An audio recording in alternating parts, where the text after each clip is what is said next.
సత్యం ధర్మం న్యూస్ కి స్వాగతం. సమ్మర్ వచ్చింది, చల్లగా చిల్లవుదామని ఐస్ క్రీమ్ తిందాం అనుకుంటున్నారా? జర జాగ్రత్త, యాసిడ్ మురికి నీరుతో చేసిన ఐస్ అమ్ముతున్నారు. తీపి కోసం వాడే పదార్థాల్లో నాణ్యత లోపించడం వల్ల ఫుడ్ పాయిజన్ జరిగిన అనేక ఉదంతాలను చూసే ఉంటారు. వీటికి మించిన ఓ దారుణమైన ఘటన వరంగల్లో జరిగింది. రాజస్థాన్కి చెందిన వ్యక్తి ఐస్ క్రీంలో మూత్రం వీర్యం కలిపి విక్రయించిన ఘటన సంచలనం రేపుతోంది.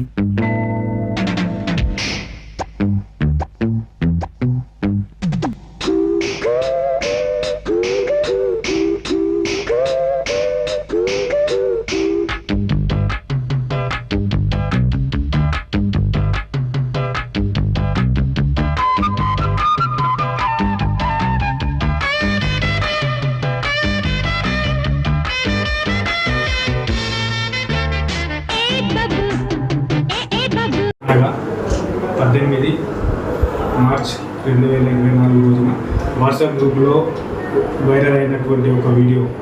నెక్కొండ సర్కిల్లోని ఒక ఐస్ క్రీమ్ బండి దగ్గర ఉన్నటువంటి ఐస్ క్రీమ్ అమ్మేటువంటి వ్యక్తి అసభ్యంగా ప్రవర్తిస్తూ దానిలోని ఐస్ క్రీమ్ పదార్థాలు ఏదైతే ఉందో దాని మీద కొంచెం కంటామినేషన్కి సంబంధించినటువంటి వీడియోలు అన్ని వాట్సాప్ గ్రూప్లలో వైరల్గా ఆ నిందితులు ఎవరైతే ఉన్నారో తను మాకున్నటువంటి సమాచారం మేరకు కస్టడీలోకి తీసుకోవడం జరిగింది.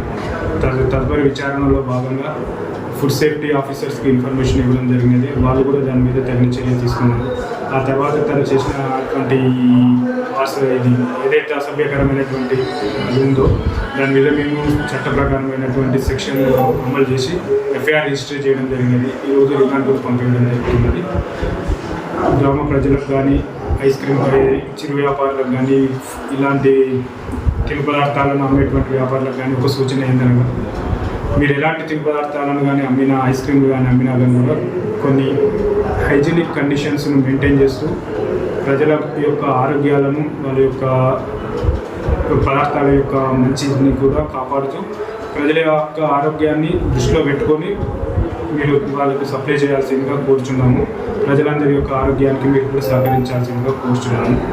ఇలాంటి చర్యలు మళ్ళీ పునరావృతమైన ఎవరు చేసినా కానీ కూడా వారి మీద చట్టపరమైనటువంటి కఠినమైనటువంటి చర్యలు తీసుకోవడం జరుగుతుంది.